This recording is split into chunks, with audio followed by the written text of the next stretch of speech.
Hello, and welcome to Shite Talk, an Irish history podcast. This week, Kevin will continue the intro. Welcome back to the three-part series on the 13th Dáil, the collapse of the first inter-party government. I can never think of succinct names for these, multi-part episodes. No, or interesting. No. What's more interesting than the 13th Dáil, collapse of the first inter-party government? There's not enough pizzazz. There's not enough, je ne sais quoi, va-va-voom. You should have called it, burning of the government and the rise of fascism. Or even just lie. Yeah. Say Ireland's 9/11. Top 12 scandals you won't believe happened. The 13th government. Number 6 is a spicy one. You won't believe this picture. Yeah, and then shocked emoji face. Right, actually, I'm going to go back and change. This episode is now going to be called Shocked Emoji Face. I like it. And aubergine. And aubergine, and then the wet emoticon. But what we say, people still say eggplant back home, don't they? In terms of that penis emoji. But when I think that we call it the foreign devil fruit. But when it's the actual, when we're eating that fruit or that food, whatever, vegetable, fruit or vegetable. I think it's a vegetable. I think so too, but it might be one of those sneaky fruits like a tomato. Knowledge is knowing that a tomato is a fruit, but wisdom is knowing not to put it in a fruit salad. Yes. That was from Confucius. No, Brian O'Driscoll said it. Okay. What shout-outs have we got for this week? I want to give a shout-out to all of the people that have been supporting us on buymeacoffee.com over the last couple of weeks. Thanks for everyone for giving us money and the nice messages.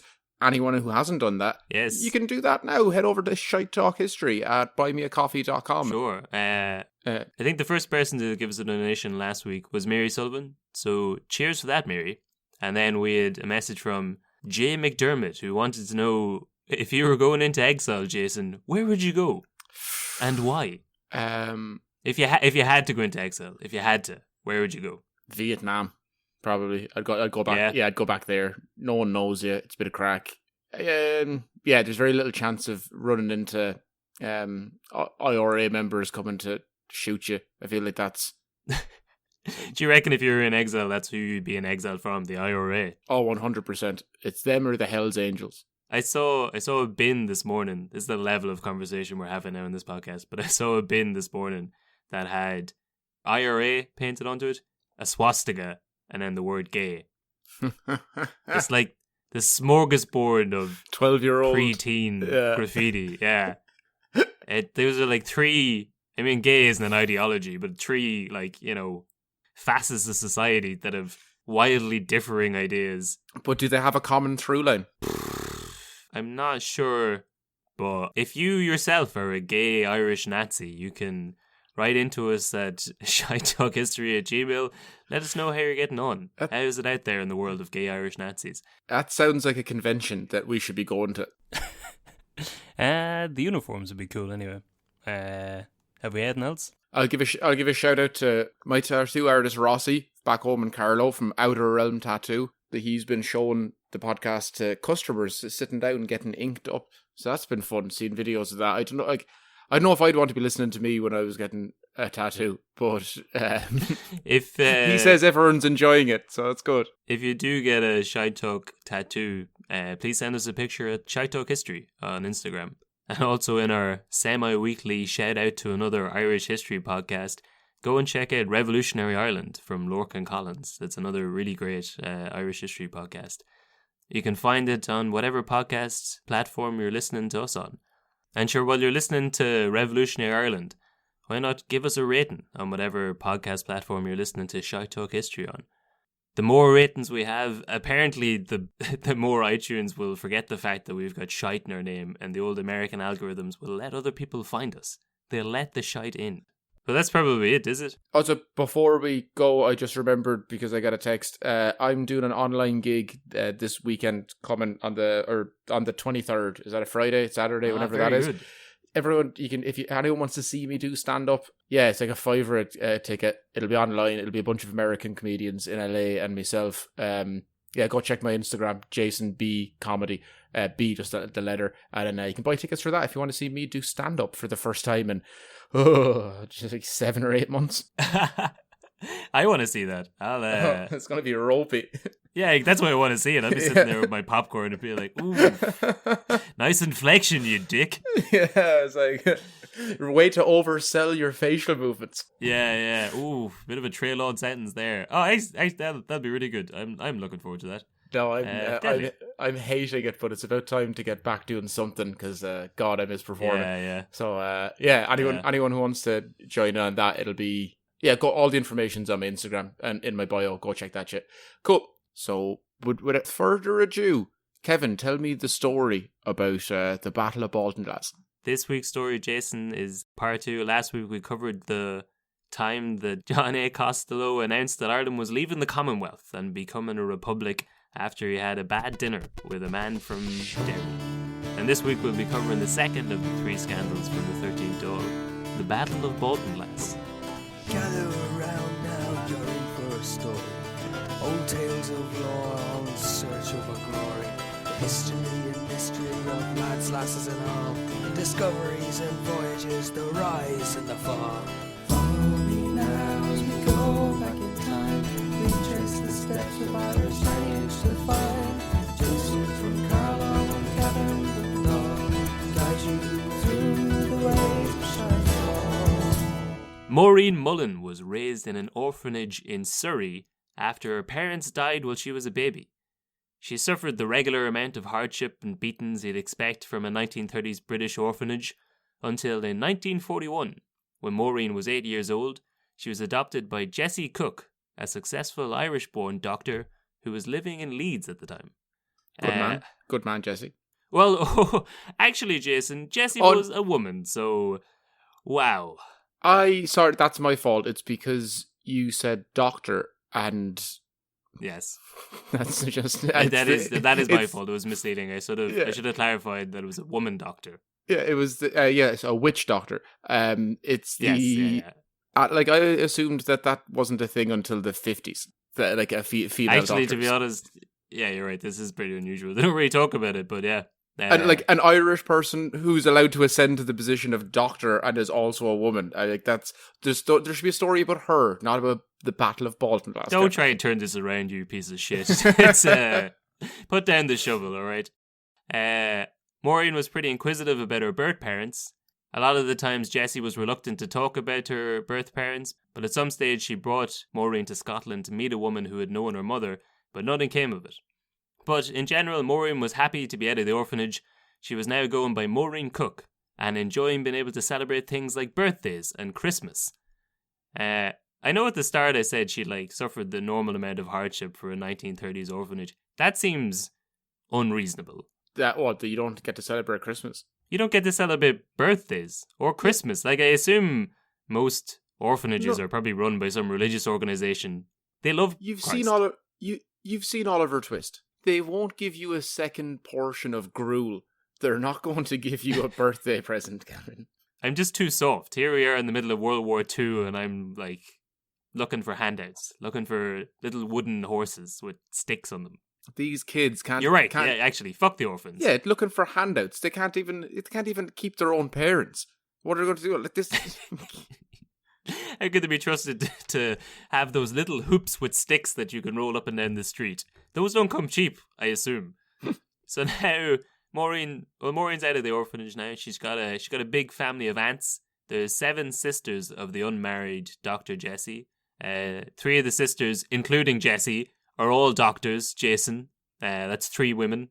I know that probably insults you on some level. 3. If you could stomach your bile for the rest of this episode, that'd be appreciated. I feel like I'm going to be edited out of this part where I try to defend myself and then you just cover over me. You're not even trying to defend yourself. I don't have any editing to do. It's happened already in the edit. This is live editing. But so 3 of the sisters are doctors and two of the other sisters are nuns. One of the other sisters was Helen Cook, who was heiress to the Baltinglass post office. The Cook family had been running the Baltinglass post office in County Wicklow since 1870, when Helen's granduncle, Michael Joseph Cook, took it over. When Michael died, it went to 3 of his daughters, But from 1936, Helen had effectively been running the post office as her aunts were very elderly. So I think it went through 3 of her aunts as they died, but by 36, like, Helen was effectively running it. Although it was understood that Helen was the de facto postmistress, she left the post office in her aunts' names as a sign of respect for the old women. Okay, and you're saying this is the post office has been in the family for 66 years at this point? Yeah. Or even by the time this story starts in 1950, yeah, it's been there 80. for what? 80 years. Yeah, it's been 80 years in the same family through three generations. Okay. But it would be more impressive if it wasn't a post office, and I know the post offices were more important back then than they are now, but it's like this cardboard box has been in the family for 80 years. It's like this typewriter. What other outdated modes of means of technology? Well, fair enough. I mean, I was going to get into it later on, but like the post office at this time runs everything. Like, it's the whole backbone of communication. Oh, for sure. It used to be real important, and now we have I don't know, TikTok or something. Yeah, it's basically like if TikTok and Instagram was a shop. And carrier pigeons. That was just to explain that to the seven listeners that we have who are under 20. But Maureen, she met her aunt several times over the years during the summers that she'd spend in Baltinglass. According to Maureen, Helen was a formidable woman, but a respectable pillar of the community. The sort of no-nonsense woman who'd run you for having something wrong if you come into the post office. I think you know, like, exactly the sort of woman I'm talking about. Yes, yeah, like there's always a strong-willed elderly woman. There's a woman who runs a shop back home called Books and Things, and she's I think the correct term is a battle axe, Kevin. I'd actually written battle axe in here, Jason. Yes, okay. I think every town has this woman. They're basically like one of the backbones of Irish society. Yeah, they usually wear like a one-piece kind of flowery top, hair up, big thick glasses, maybe pearls. Could possibly have a set of pearls on her. Yeah, I think you're describing the woman from Monsters, Inc. Yes, is that not what every town in Ireland? Yes, I think so. Yes, so she was a 5'2" chain smoker. One of the people of the town said if she wasn't so small, she'd eat you. So I think you're thinking of the exact woman. So this is the importance of the post office, I suppose. Part of the job was to be in charge of connecting telephone lines. So this is like the old switchboards you'd see where people connect telephone conversations. Operator. Yeah, exactly. But the operator can overhear the conversation, and apparently Helen would regularly interrupt the calls to chastise people for bad language. That's not acceptable. I think that flies directly in the face of GDPR. You cannot. Yeah, this is not a woman who would have abided by GDPR. I just love the idea of your conversation. Like, imagine this podcast if Helen Cook was on the line, interrupting every time we get said a bad word. We get nothing done. Or went on a rant against the church again. Oh, that would be more likely. Yeah, you curse more than I do. But I give out about the church more. That's true. But so it was also understood that people wouldn't use their phones during the Angelus because Helen would be, listening to the Angelus, and I don't know if she wouldn't connect your call if you rang at that time, but if you did, she wouldn't be happy about it. I bet she just wouldn't connect. I know, I'd say she probably would, because she seems like the sort of woman who'd love the chance to have a conniption. No, she'd love answering the phone just to give out to you. No, but God would know. That's true. That she was taking pleasure. Well, now, pleasure. you've been out of the country for a while, Jason. I don't know if you've noticed. They've changed the Angelus. Okay. I felt like they wouldn't need to. It was already pretty well set up for COVID times, because it is just a load of shots of people out on their own in vast, wide, open spaces. Like, that's perfect. That's like, yeah. The Angelus should have been our COVID distance guidelines video. Yeah, well, so what's the core tenet of the Angelus? Like, explain to people like what the Angelus is. In Ireland at 6:00 every day before the news, the church start ringing bells. Is it 12 of them or how many? Oh yeah, is it 12? Is it a decade of the rosary, so it's 10. 10, yeah. It just goes ding. Yeah. Ding for about a minute, but on the TV before the news comes on, it's just shots of like people pausing what they're doing in their daily lives to just hang around for a minute and listen to bells going off, which like has only ever existed in that video. Like, no one's ever done that.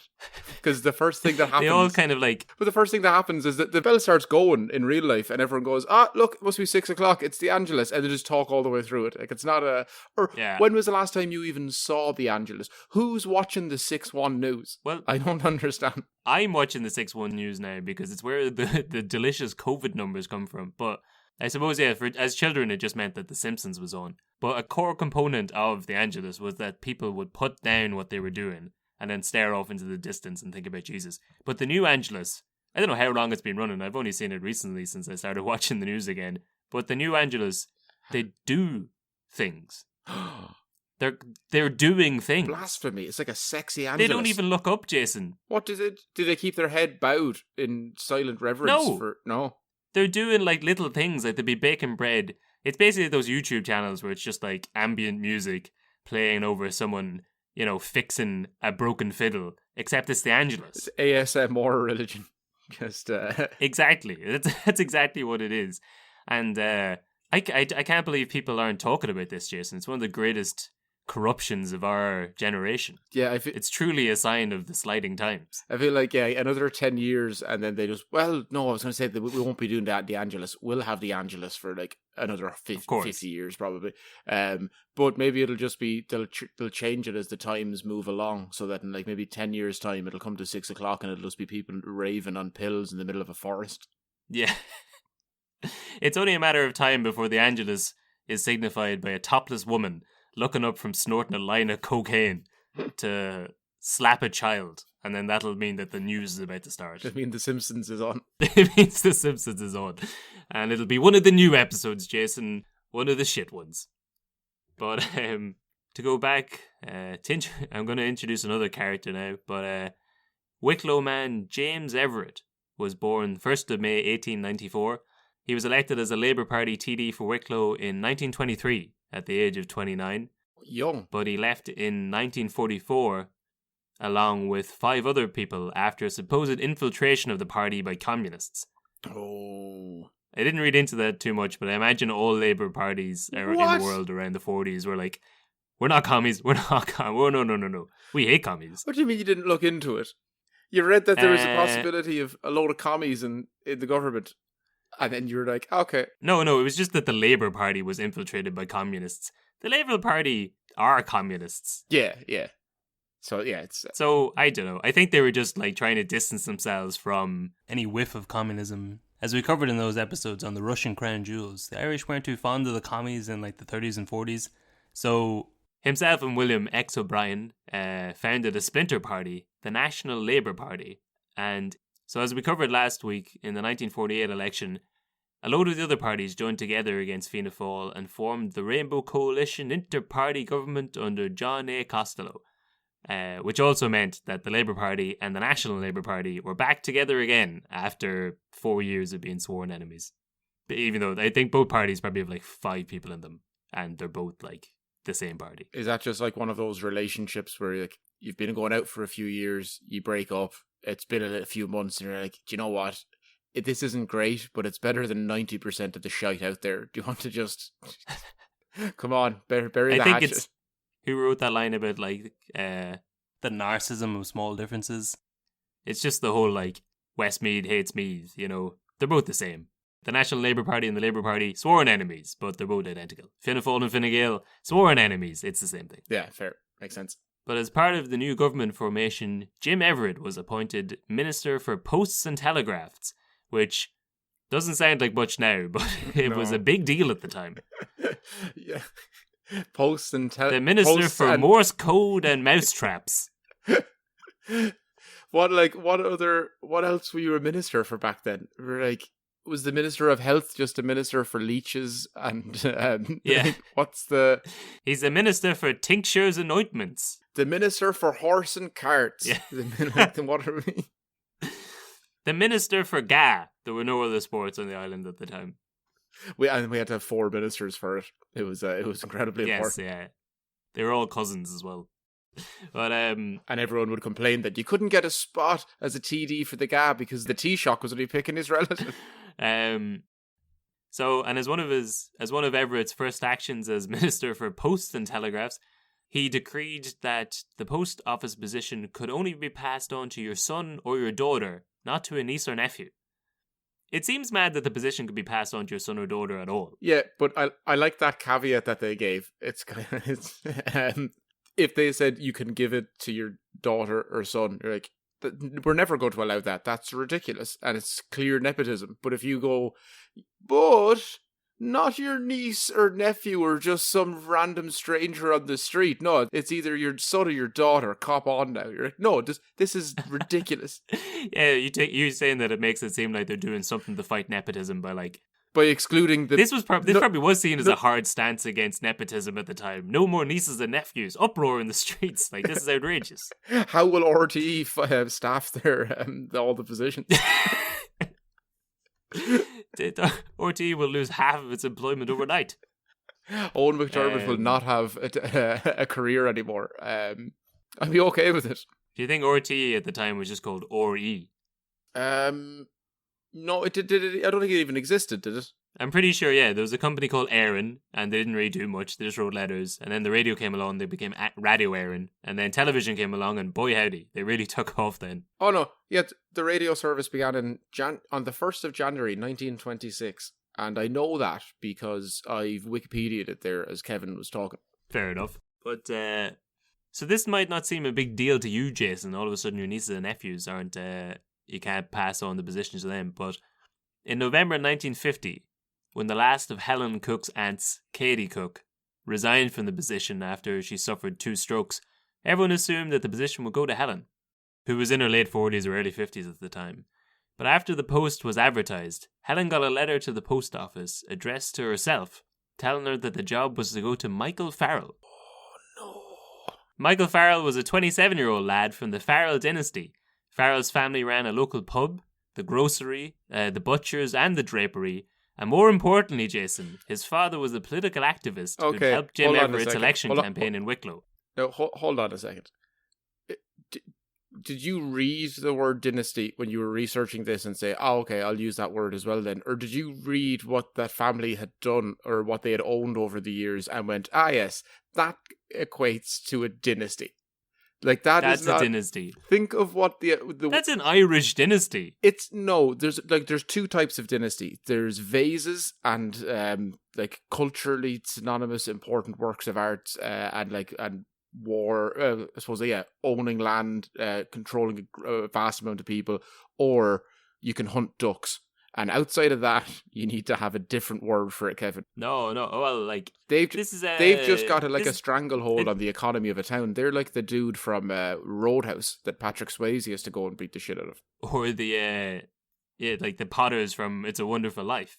But a dynasty is just like a family that runs the show as passed down through generations. Like that is not. Okay, right. So they're not a dynasty, Jason. How about you go to Baltinglass in 1950 and you try to enjoy yourself a nice little ham sandwich. Oh shit, no, can't do it. It's Farrell Town. Maybe you just go over and get yourself a new set of trousers. Oh no, it's Farrell again. You're getting stopped at every turn. I suppose you better sit down and have yourself a nice refreshing pint of, oh god, it's Farrell Town. What part? Why don't you get on the phone, Jason, and call someone to get you out of this horrible nightmare? And, oh, what's that? You've been disconnected? Ding ding. Farrell's on the line. What element of our nation's history leads you to believe that in the 40s people were just willy-nilly going around saying, oh, I want a ham sandwich, I'll just be able to afford one of those. Oh, I'll just go have some pints. That's grand, I can afford that as well. Oh, trousers to cover my bare arse. That's a novelty, Kevin. That's a novelty. Well, no, in that scenario I gave you, Jason, you clearly only had money for one of those things. You could only get one of those a week. And then you had to collect your old age pension again.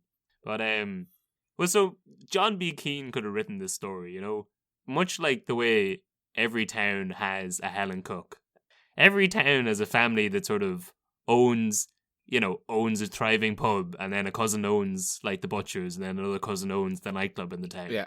And then the fact that he has some connection to the local politician who has just recently, through some shenanigans in the election, found himself as a minister for Post and Telegraphs. And one of the first things he does is hand out, well, in fairness, I suppose this is like 2 years into it, but he hands out a position to the son of like a contributor. This is a classic story of Irish struggle. This is how things get done. This is the foundations of our nation. It is, yeah. But so yeah, on one side you've got a smooth talking local businessman, family that runs everything and has connections to the government. On the other hand, you've got an old battle axe who's been there since God was a gassin'. Now, Helen wasn't overly liked by people. She was described as being cool and dismissive, and as we described earlier, she'd eat you. Can I guess what's about to happen? Yeah, go for it. The quintessential odd couple. They fall in love because of their differences. Yeah. Elderly, chain-smoking battle axe, young, rich, successful male. This is a John B. Keane could have wrote this, and it would have been a beautiful novel, Kevin. We would have had to study it for the Leaving Cert and only really appreciate it about 10 years afterwards. We would have loved it. No, we would have hated it. Like, what's that? Not Dancing at Luda's, A Million Miles to Babylon. I remember I answered a question, like I answered like a full question in the English Leaving Cert about that. Never actually read the book. I only got like 20 pages in every time, but I was like, I can't. I can't. It's about some rich lad with horses and then some poor war. And no, I'm done. And it's only about 120 pages long. Like, it's nothing. Yeah, but so yeah, on one hand you've got an old chain smoking battle axe of a woman who'd run you if you came in with the wrong change to post a letter. And on the other hand, apparently, comparatively, Farrell was meant to be a lovely chap altogether. A nice young man, they said. Do you believe but that? But the town was divided between... Do you really think that? Or it's just history rewriting it? I don't know. Most of the stuff is written about Helen. And I believe everything written about her. I imagine he probably was a grand. He was just a 27-year-old man whose dad was like a bit of a man about town. Yeah, I have a feeling he'd be a bastard. He's a young man whose dad has been rich and his family are well connected. Usually their feet aren't too steady on the ground. Sure, yeah, fair enough. But we can pick different sides in this. It'll make the rest of the story more interesting. Then we'll be you going pro Farrell, I'll go Cook. Yeah, because the town divided between the two post people. People picked sides and turned against their neighbours. It was basically another civil war. The new post office was due to be moved to Farrell's premises, so the townspeople either started boycotting Cook's old post office or boycotted Farrell's businesses. And since it was Baltinglass, like I think you know Baltinglass, it's close enough to your hotel, yeah, is it? I've been there before for a hot air balloon festival. I've talked about before, and to see a Paddy Casey gig at that hot air balloon festival. It's tiny. It's also where Larry Murphy's from, but I didn't run into him. Oh, okay. So Baltinglass, to surmise, tiny, famous for Paddy Casey's failure and one of the biggest serial killers of the South Dublin region. Attempted serial killer. I don't want him on our back. Yes. Attempted serial killer and serial rapist. No, yes, sorry. Yeah, I don't want him on our back attempting anything. Not serial, I don't think. Did they prove that?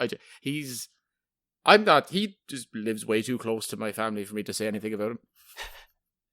He's a bad man, but yeah. But you would agree that since like Baltinglass is not exactly New York City, it's a small town, and you could see Farrell's shop from Cook's shop. It was on the same road, like they were just down the road from each other. Mm. So the pro-Cook side managed to get retired British Major General Meade Dennis in for the Cook campaign. He was a landlord of much of the property in the town, and he lived at his ancestral home nearby in Fort Granite House.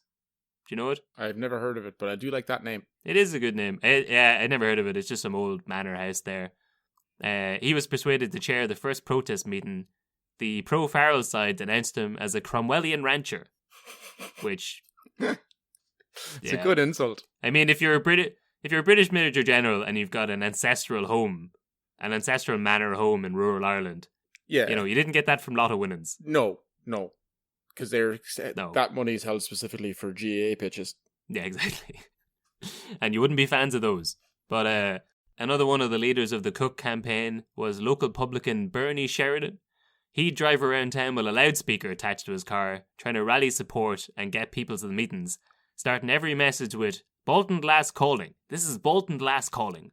like Lord Haw-Haw. That's exactly what I thought when I read that. I don't know if he was trying to purposely emanate the old Nazi radio broadcaster, but... Or he's just a big fan of the Clash. I think a lot of radio stations did it at the time. This is Luxembourg calling, this is London calling.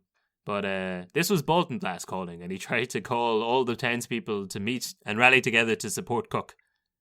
As the protests began, young pro-Cook women with black flags of mourning paraded through the town.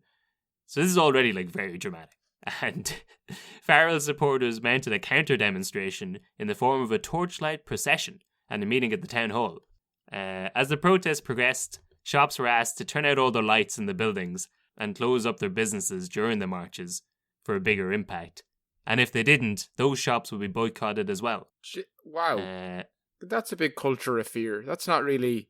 Now, this is the pro-Cook side. Yeah, I want to be 100% sure before I make my opinion on it. Because I'm basing this 100% off. I've gone hard into the Farrell camp now. I appreciate the moxie here, but this is ridiculous. That's like Gestapo stuff. That's like well, maybe not Gestapo. That's like Gestapo's a bit real in there. Yeah, sorry. That's like mafia stuff. That's like extortion. It is like mafia stuff. Well, there's a historian from Baltinglass called Paul Gorey.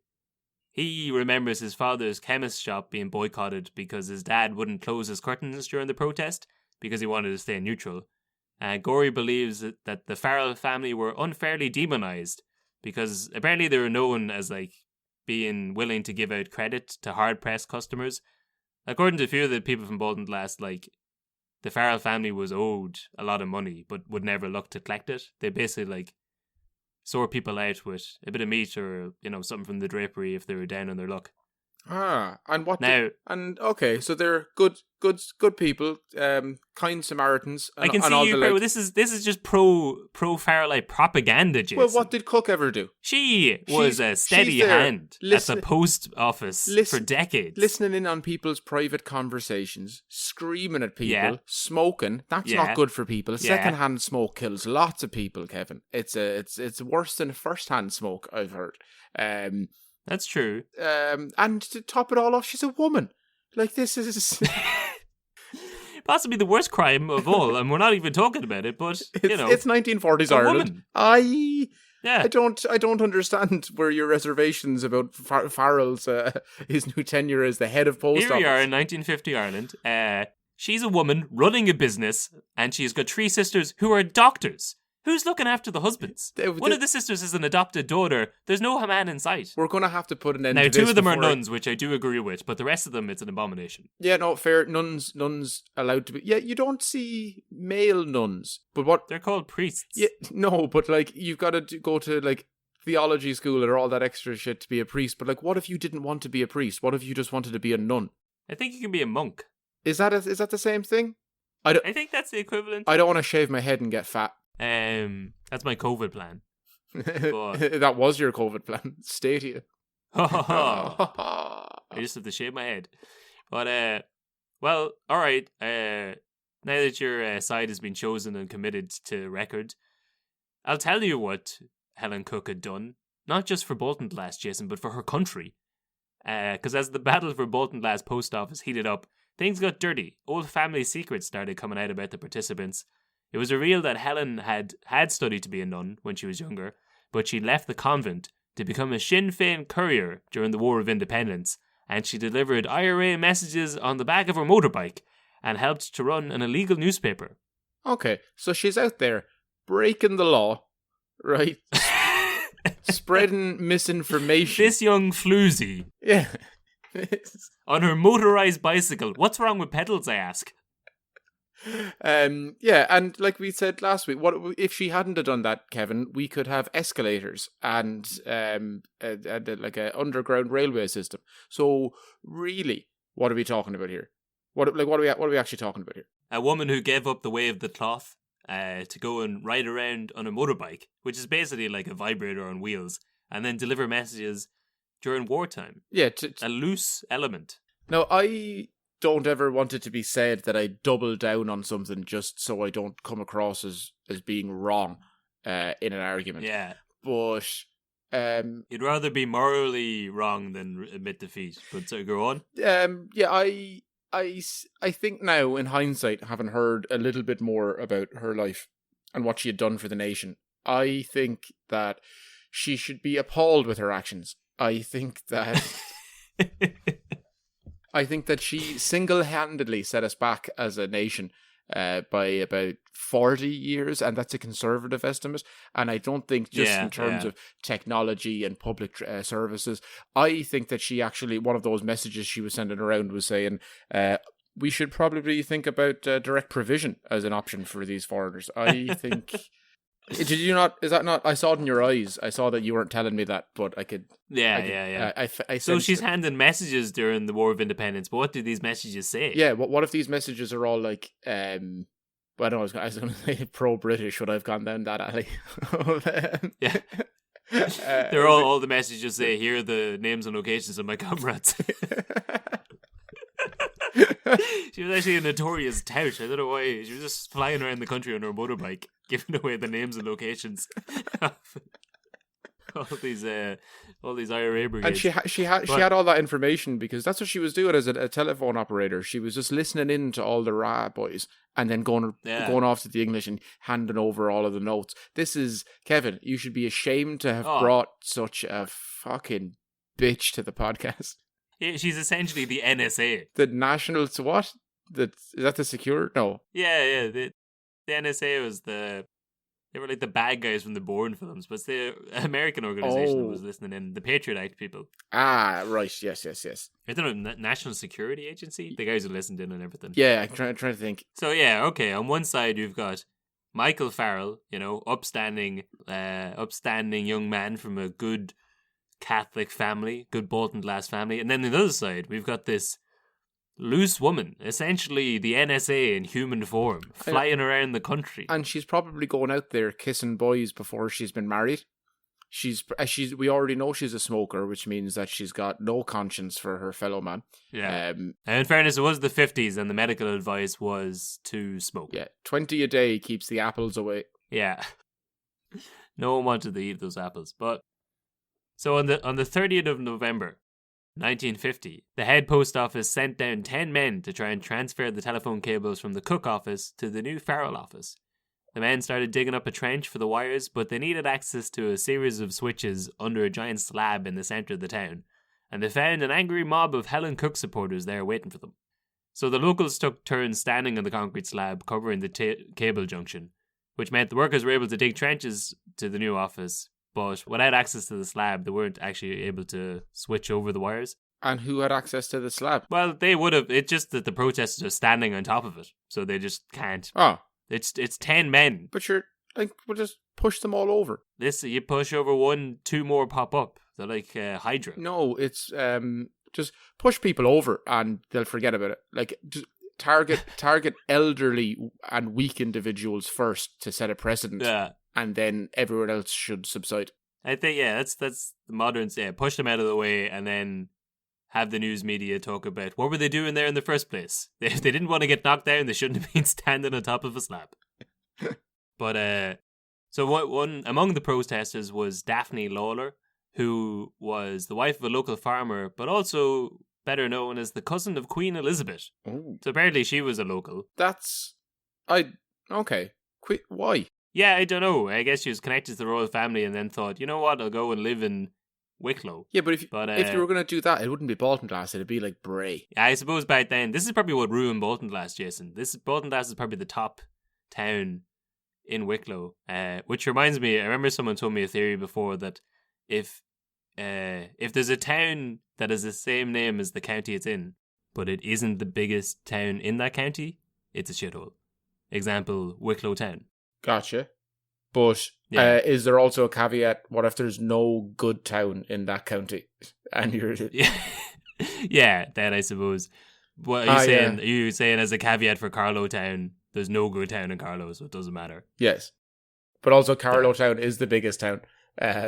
There's no good... Most counties in Ireland don't have a good town. Yeah, I suppose that throws the whole thing out. Yeah, but how many times have you been like, do you know what I need to do? I need to go to Offaly on holiday. Where's the number one destination? Where are you going in Westmeath? Where are you going in... I went on holidays to Offaly last year.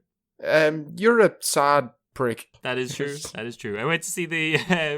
I brought Lisa to go see the telescope from... the Parsons family. Yeah, you have a loving girlfriend in a committed relationship. You can go have fun anywhere because you enjoy each other's company. I need an attraction to bring me somewhere. I don't have. I've been lonely since January. Than the giant telescope? But, I don't know the love of a reciprocated love from the girl that you want to be with. It'll never take off.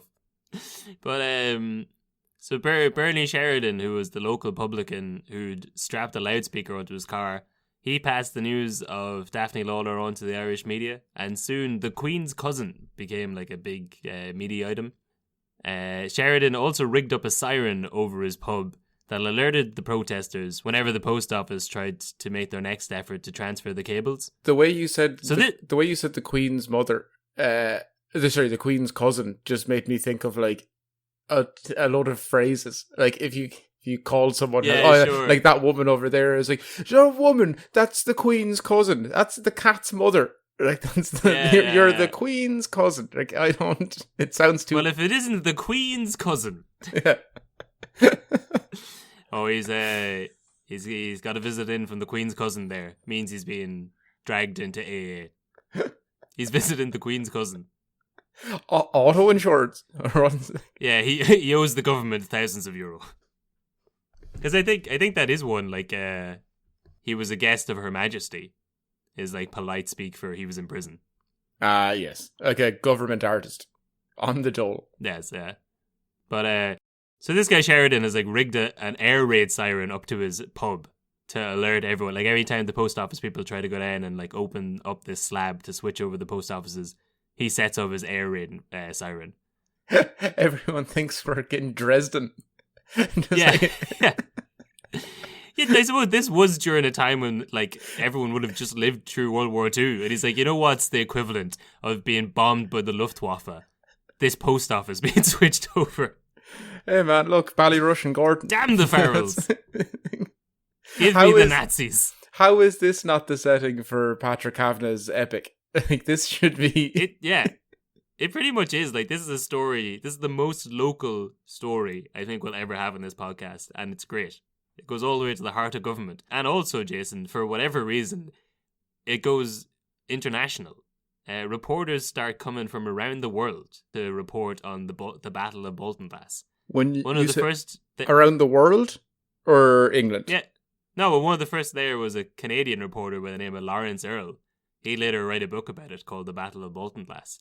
And there's like reporters from New York, reporters from London, reporters from all over the Western Hemisphere are coming to report on this like weird story. So this is like the 1950s equivalent of a Vice documentary.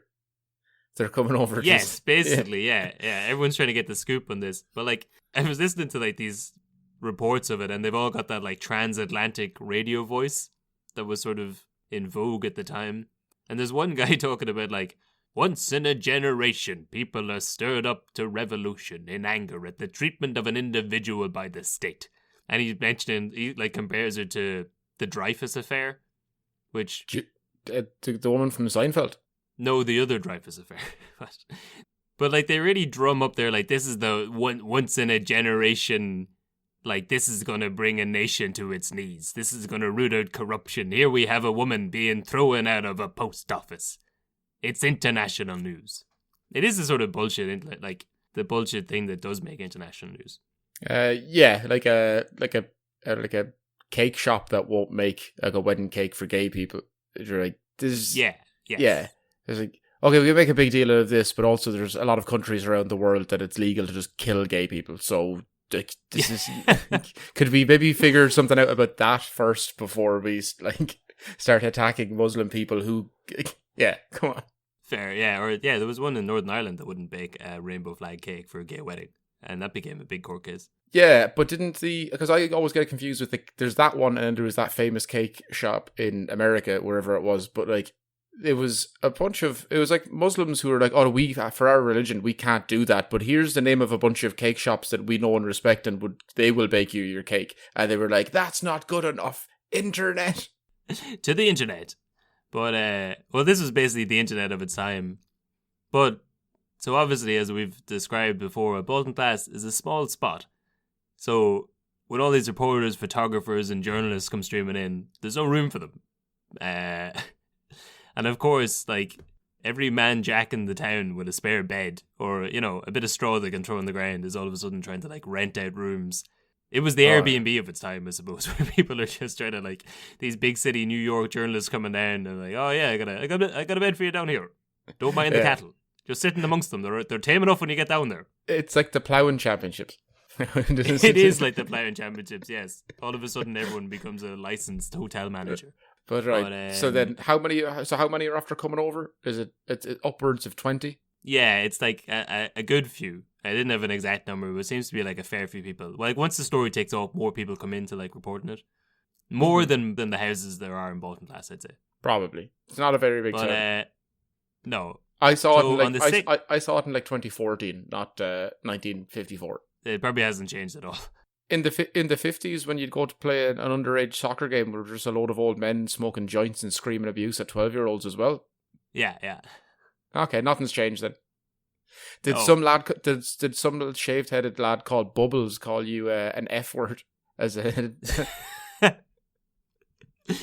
Yeah, his dad was the mayor of Baltinglass at the time. Yeah, that sounds about right. So on the 6th of December, the people of Baltinglass went up to the Dáil to bring the fight to Everett. Fianna Fáil, who were the opposition party at the time, they went wild with it. A new minister kicking out a poor old woman who only had the business to her name and needed to look after her sick aunts. A staple of the community for all these years. And here comes some newfangled business fella with notions.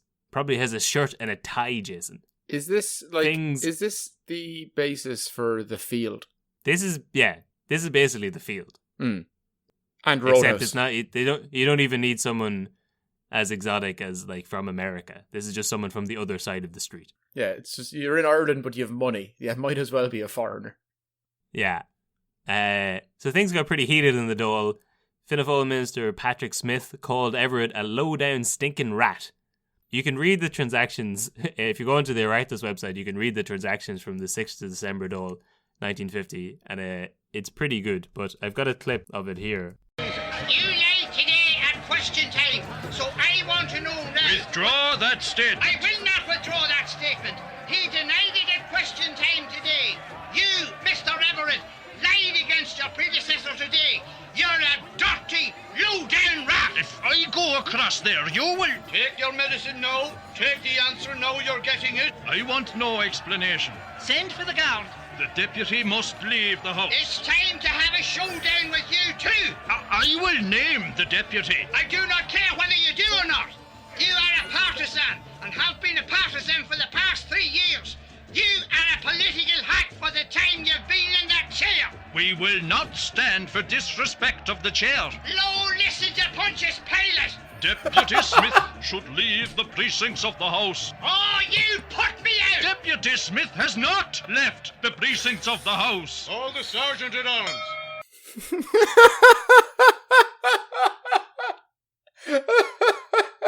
That's the best thing you've ever done for the podcast. I know, that is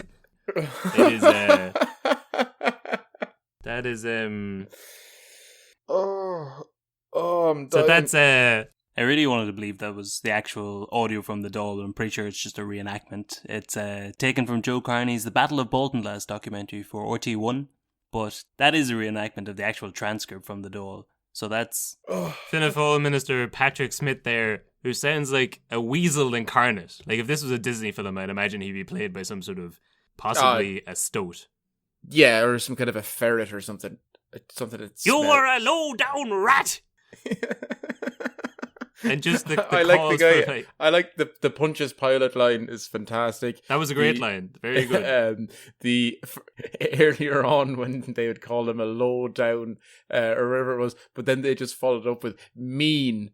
You need to get, if you're going to make a list of insults, it has to get chronologically, progressively worse and more offensive. Yeah. You can't be like, you're a bastard, and also you're not very nice to your family at Christmas. You could You're mean. Yeah. I do love the response of call the guard. Like, what's the guard going to do? This has been an on-run debate for quite a while. Like, well, so Patrick Smith and a couple of other Baltinglass people end up getting thrown out of the gallery.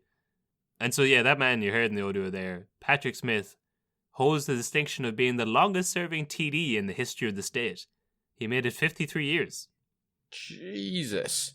And he actually, I think, is almost on par with James Everett. When James Everett retired, they had been both in the Dáil for similar times. I don't know if they were friends after this. Here's the thing. If you're in the Dáil for 53 years, chances are by the end of your term there, you're fairly out of touch with what the common people want, even if you stay in touch with the common people. I think the common people want someone shouting and yelling from the gallery, "You're a low-down, mean rat, James Everett." You do, but you don't want them forever. You want them for 10 years and then put them away for a while and then you bring them back for a bit. Like that Wallace fella who wears like open-toed shoes and like only buttons up like two of his shirt buttons. Yeah. Like it's Mick Wallace. Yeah, you want him for 2 or 3 years for a novelty, and then he's like, oh, he's not getting anything done. So we'll get somebody else in now who actually knows what they're doing. But maybe this guy was good. He was there for 53 years, but still, is it 53 years of just this, or is this his one outburst? If it was 53 years of just that, I mean, is this his like "fuck you, Deputy Stag" moment? Yes, yeah. This might be one of the first cases of unparliamentary language in the Oireachtas. But so the government was being made a fool of now in the papers, and as we covered last week, like they were relying on a paper thin coalition. Not only were they like counting on all these parties to stick together, including, as we talked about at the start, the Labour Party and the National Labour Party, who didn't get along, but there was also 6 independent TDs who they wouldn't even have to toe the party line; they could leave whenever. So 2 of them were threatening to leave after this. And basically, if anyone left, like the coalition government would fall down. But so back in Baltinglass, Major General Meade Dennis was using his old army tricks to run counterintelligence, and he found out that the government were planning a surprise attack on the 11th of December. So on the morning of the 11th... They could give themselves a few days off after the 8th, just in case try and transport back home and stuff. Yeah. Obviously, they had to take a few days off. Sure, when they're up at the Dáil shouting and screaming, they figured, good time to get a bit of shopping done. Yeah, we'll go up a few days early. We'll get the shopping done. Yeah. We'll take a day off, recuperate, and then we'll go and just burn out our voices by screaming. Yeah. Grafton Street was swamped that night. Yeah, well, it's kind of it's reminiscent of like the student protests from back in 2012, was it? 11 or 12? Yeah. Where we were like bus loads and train loads of kids or students from around the country would came up to Dublin for this protest outside the Dáil. Do you remember that? It was like thousands and thousands of people. Were you there or you didn't give a shit? No, I don't think I was in the country then.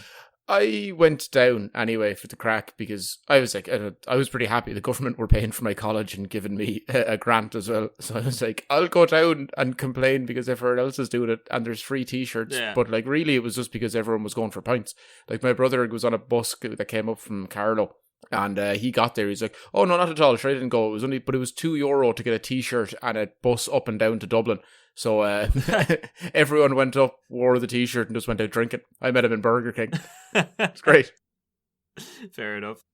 Well, it was basically the same as that. So in the morning of the 11th, Sheridan sounded his air raid alarm and got the people ready for battle. Around 8 a.m, they saw 2 lorries and a load of squad cars coming into the town. The government had sent between 50 and 70 guards down to Baltinglass to secure the handover and deal with the protesters. Included among them was Chief Superintendent Quinn, who was the head of all the Gardaí in Wicklow. Apparently Quinn was fairly pissed off because this was supposed to be a surprise operation, and yet the whole town was out to meet him.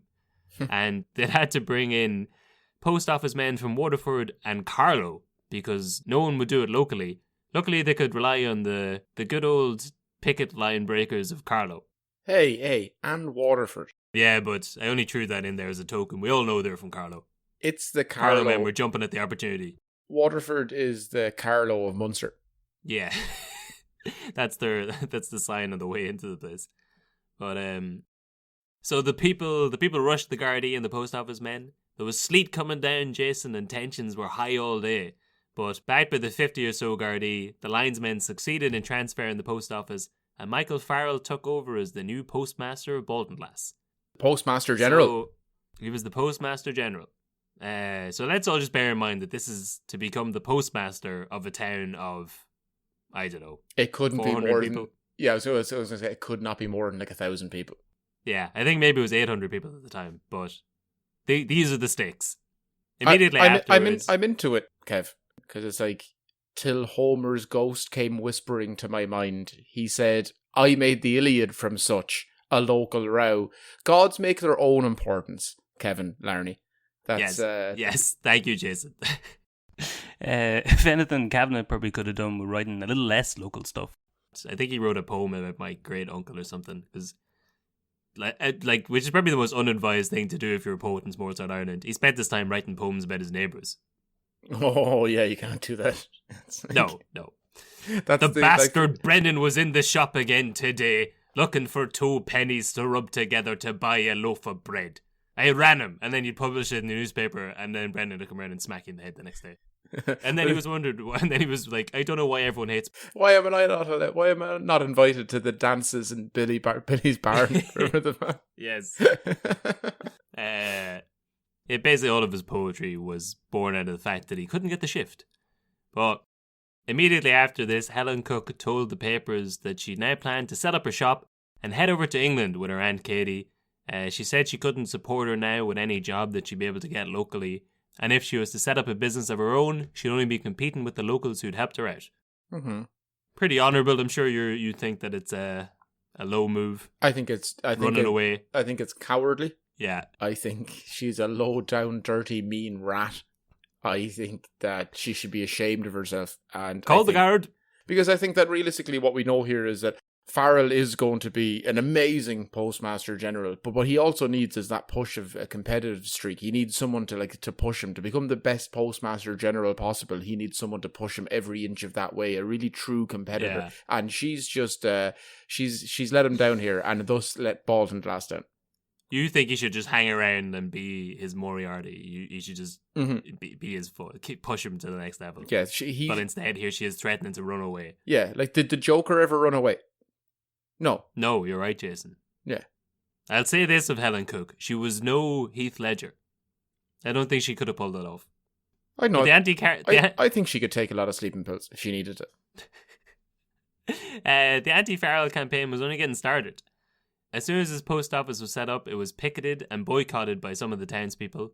They managed to set up a system to bypass it altogether and use the post office in Naas for their mail.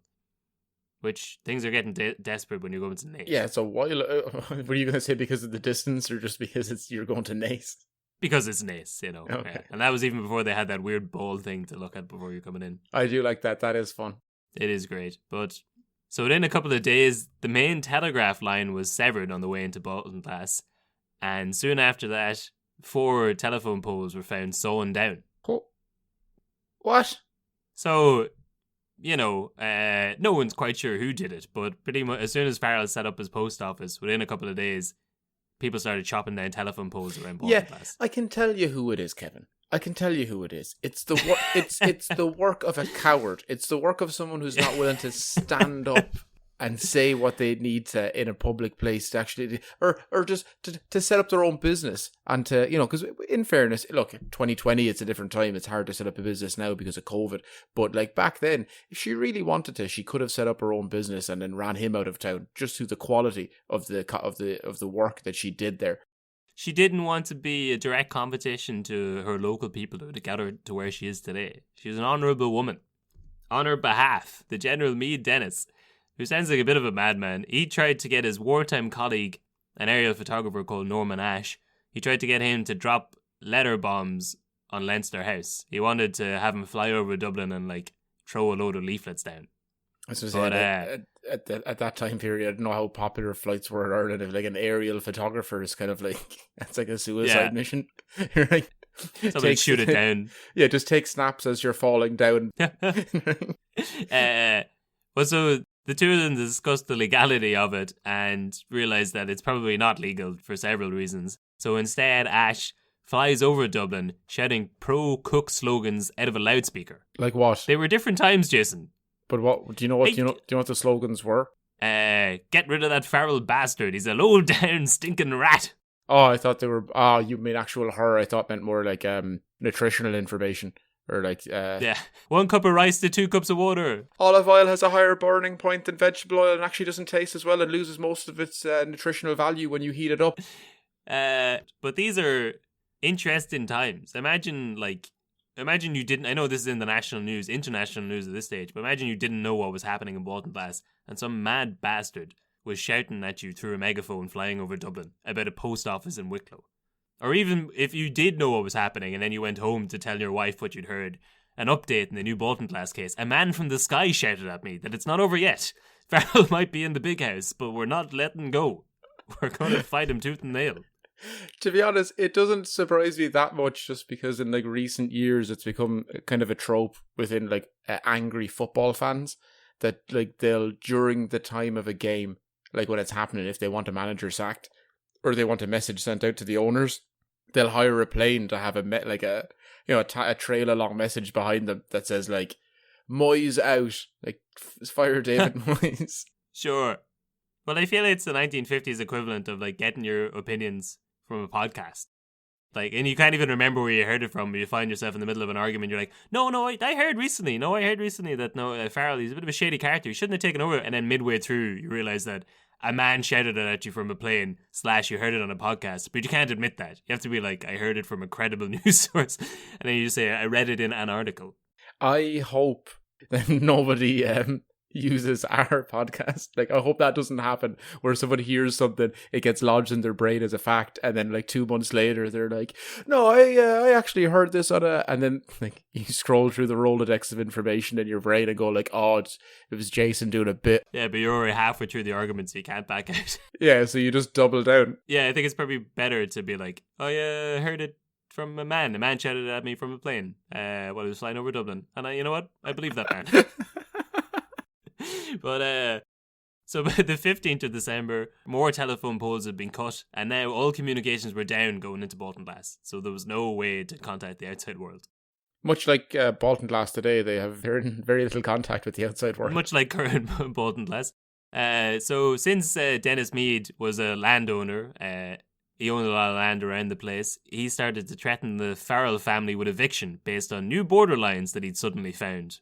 So in the terms of optics, that's not a great, like, if you're using the old ex-British military man to start threatening to kick people out of their homes based on loose land laws, that's not good. Kind of like when our government were allowing police forces from the north in England to come over and evict people from their houses in Ireland. Yeah. Yeah.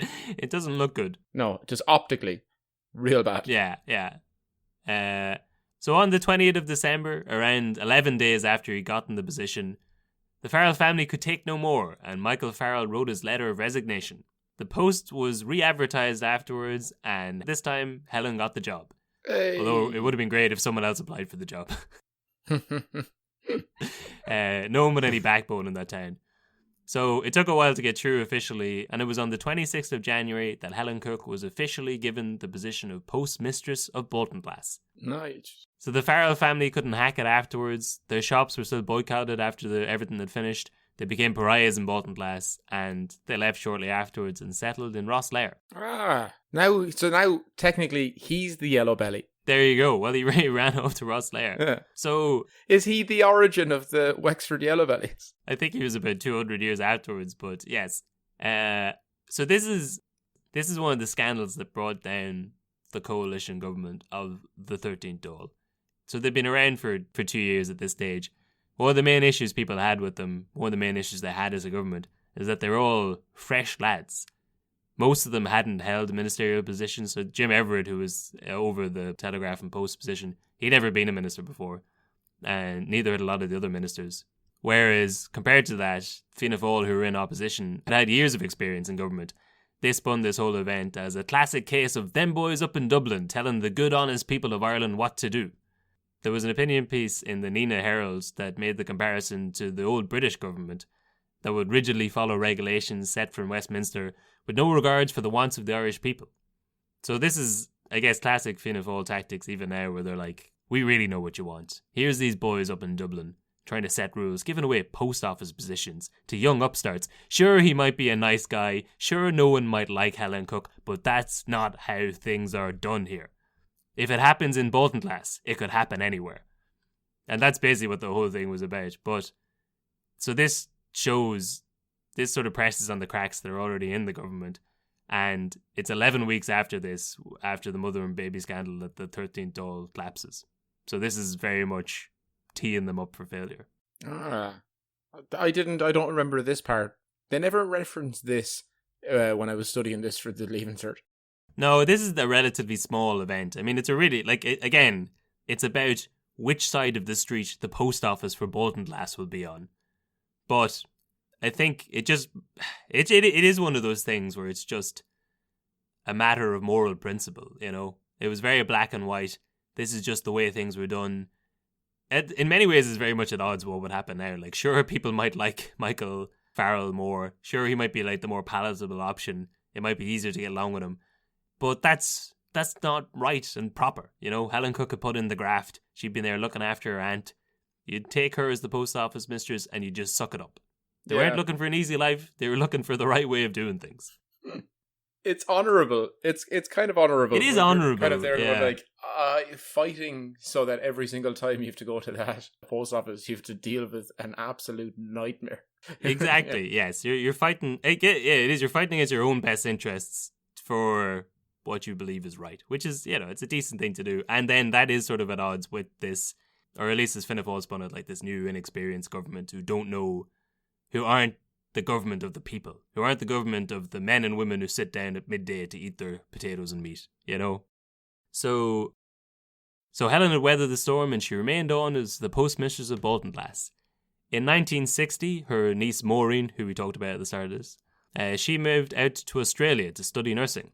She got married and settled down there, and after a few years, her adopted mother Jessie moved out with her. Over time, all the aunts ended up moving out to Australia to be with their adopted niece and live out the rest of their days in good old Oz. Helen herself retired from the post office in 1963 and moved out there with the rest of them, where she died in March of 1972. Okay, good life, long time, but also, they were not going there to hang out with their the adopted niece. They were going there because it was sunny and it was Australia. Well, they were like, what about the woman? That's the 60s. What about Helen Cook, the 5'2" chain-smoking woman who lived her entire life in Baltinglass behind a post office desk? What about that woman makes you think that she's like, yeah, fuck it, I'm just saving up the money to go for a bit of a holiday and Endgame? Not a holiday. Oz. Not a holiday. Moving there forever, I imagine. But what about that woman makes you think that she's like going to be out sunning herself on? No, but that's the thing. See, this is the problem. We don't take enough advantage of these old female battle axes in Ireland because they're in places where people are kind of like not that happy anyway. Send her down to Bondi Beach. Yeah. Send her down to Bondi Beach, right?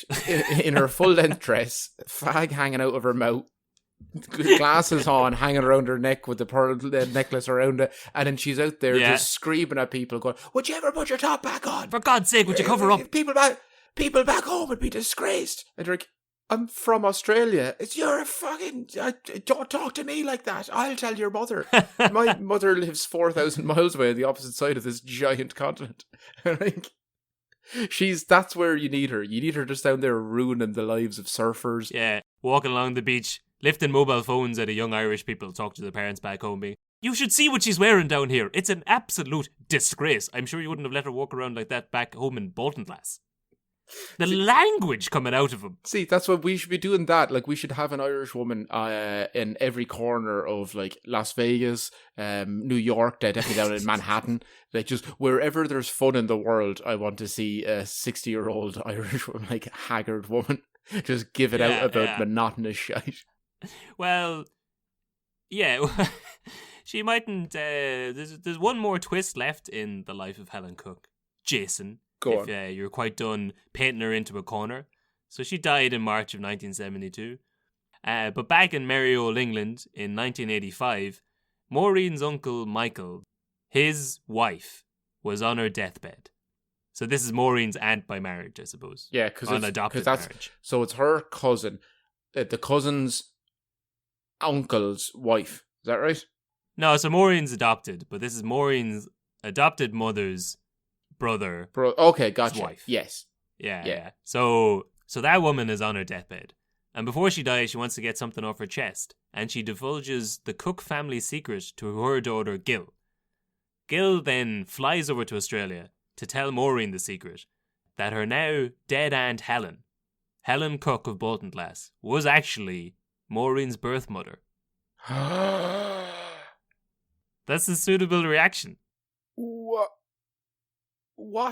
So if you remember back at the start of this story, Maureen had spent the first 8 years of her life, more or less, in a orphanage. Yeah.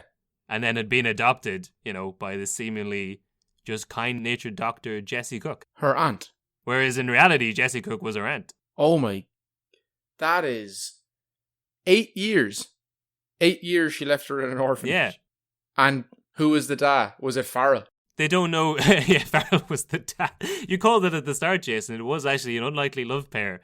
The two of them shacked up and ran the best damn post office Baltinglass ever saw. Sure, when you went in there to mail your letter, it might get a little saucy, but goddammit, they got the job done and they did it with a smile. What were they using to stick the envelopes? You didn't ask. You didn't lick anything in that place, man. You put the envelope down, you walked away. But so they don't know. She never knew her dad. But yeah, you're right. So she left her in an orphanage for 8 years at the start. But also, she died. Maureen was at Helen's deathbed. She never said anything. None of the sisters did either. She had to hear it from her cousin's mother, her uncle's wife. I'm just very... Okay, now I was dead right to be up Farrell, because what's going on?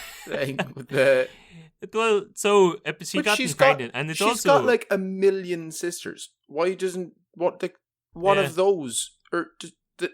I was going... I was about to say, you've got sisters that are nuns. Surely they'll know people that can mind the kids. I was like, that's a terrible idea. Sure, yeah. Do not let the nuns anywhere near the children.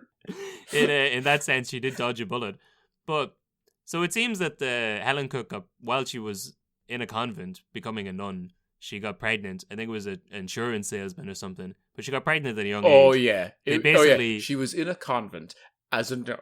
And she got pregnant by an insurance salesman. Of course, that's what it was. Yeah, or was it some kind of a Spanish sailor who had just docked in for the night? Yeah, it was a fucking priest. Yeah. It was Father Murphy. It was Georgie Burgess. Yeah, it was Bishop Eamon Casey, is what it was, Kevin. Yeah, it probably. Yeah, it was old travel insurance salesman Bishop Casey. But so that's why she left the convent, and then went on to work in the post office. But when people were digging up dirt about her, when the stuff about her being an IRA courier back in the day came out, no one knew about this at all. And this definitely would have, because a lot of the argument for her was this is a good, honourable woman. Sure, we mightn't like her, but this is the face of Ireland. This is a good, honest Irish Catholic woman. And if it had been known that she had fathered the child out of wedlock, and I doubt she would have.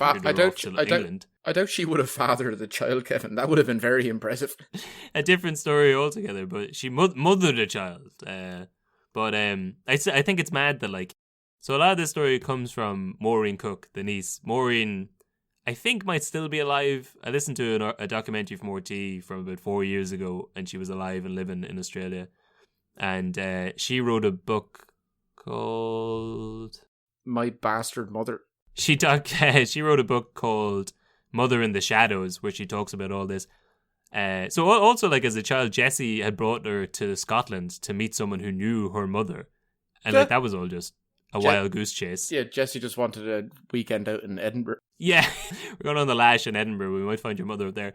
But none of them told her on their deathbed. They were all, living in her vicinity. They all seemed quite close as a family. Maureen had said that like she never had that close of a relation with Helen. Helen had always been standoffish to her, probably because she was her secret mother. But it's mad that like on their deathbeds they weren't like that. I'm your mother. Damn. Well, I assume this is near the end of the podcast now, and you've left it on a real down note. That is the end. That's the bombshell of the whole thing. That's very depressing. Interesting though. It is very interesting because it's kind of one of those, you've heard that story before of like, a young girl gets pregnant and then her mother, like the grandmother becomes the ostensible mother, and you're like, okay, we just won't say anything, and then you're raised as a sister. But with this, it's kind of like, it is that, but also it includes an extra 8 years of unnecessary orphanage. Yeah. Which, again, like coming from Maureen's book, very grim orphanage. Yeah. Like, all of those sisters, and they were doctors, they had money. I don't know. I guess that's the yeah. I don't want to judge. I don't want to judge them, but it seems fucked up. It's very fucked up. I get it's the times, man. You know, like having a child out of wedlock and then having to go to these extremes. It's cruel, unusual times. But anyway, there is the second scandal that hit John A. Costello's government. And well, if you thought this was a bit grim and fucked up and highlighted Ireland's bad attitudes towards mothers, especially unwed mothers and children, next week's episode about Noel Brown's mother and baby scandal, the final scandal that got this government out of power. It'll be good. You'll enjoy it. I'll laugh. It'll be an easy listen. Wall to wall giggles, says Jay Brennan. 4 stars. Right. Well, any other thoughts? Last minute closing remarks? No. Up Farrell. No. Well, yes. Actually, now I'll quadruple back down on it. I've quadrupled down while flip flopping consistently throughout. Yeah. Yeah. I think I'm not a giant fan of it. I don't know. I'm nothing against him, but I'm kind of like, he's also rich, and I don't like rich people. So I don't know. Would you like some salt and vinegar with that chip on your shoulder? Well, it's this concept of like, I should root for her. I know I should, but then I also like, if you just describe the people and what they've done, sans leaving their kid in an orphanage for 8 years unnecessarily, yes, she's the better of the two. But also, he's not done anything wrong, and it's only glowing reports. But also, it's history, so it's usually written by the rich white men, so he's probably a bastard. And Helen was definitely around for a lot longer, so people would have had more experiences for her. I don't know if I'm just being like, because I've painted the whole way through this story that like supporting Helen was the right, honourable, just thing to do. But like, people shouldn't inherit jobs like that. And if it was a choice between someone who's unpleasant to deal with and someone who's like jovial and sound, well, it's like, is it wrong to just take the easy option? Yeah, I think a lot of it just goes based on quality. I know there was a butcher's back home that was there for years, and everyone was kind of like, well, it's dirty and it's rotten and it's like, it's a bit shit. And then a new cool butcher came to town who was super nice, and he was great, and he put spices and seasoning on his meats, which was, let me tell you, Kevin, unheard of in the locality until 2011. So like, everyone just went there, and it made sense. All the older people stuck to the other one, and they were like, I don't mind the smell or taste, and I just want to keep going to the place I've always gone to, versus like clean and fun, talented, and cares about their profession and stuff. You're like, it's a I'm not the biggest fan of free market capitalism, but I guess it has no place in the hearts of old Irish people. That doesn't matter. They'll stick with the same thing they've always known. It doesn't matter if something new and better comes into the market. Well, yeah, I've been reading into free market capitalism and imperialism recently, and you're kind of like, it at eventual stage, free market capitalism just becomes a monopoly, which means that you're basically there's no real difference. Like, it's all that's going to happen is the rich get richer because they can band together and make it tougher for smaller businesses. So, like, and yet there you were supporting Mr. Conglomerate himself, Farrell, the Dennis O'Brien of his day, owned every second shop in Baltinglass. There was no stopping him. Yeah, Baltinglass was the Pottersville of Ireland. Who's the local? Who's the head of Dundalk? Larry Goodman. Yeah, does he own everything? Mr. Beef Baron himself, yeah. You're in Carlow, it's your man who owns the foundry. I was talking about Mr. Beef Baron himself the other day. You can't be a vegan beef baron. You can't be like a tofu baron. It just doesn't have the same clout. No. Yeah, it's the same as like you can't be you couldn't smuggle. Like, you could smuggle illegal meats into a country, but you couldn't smuggle illegal vegetables. People wouldn't take you seriously. Yeah, even the guards wouldn't care about that. Yeah. But there you go. So on that criminal note, that's it for this week. And we'll be back next week for the final part in The Fall of the 13th Doll. It even rhymes, Jason. It is a snappy title. It does. That's what I should have went with. I'd like that. I like it. Not bad. Yeah. All right. Good luck. Okay. See you next week. Look.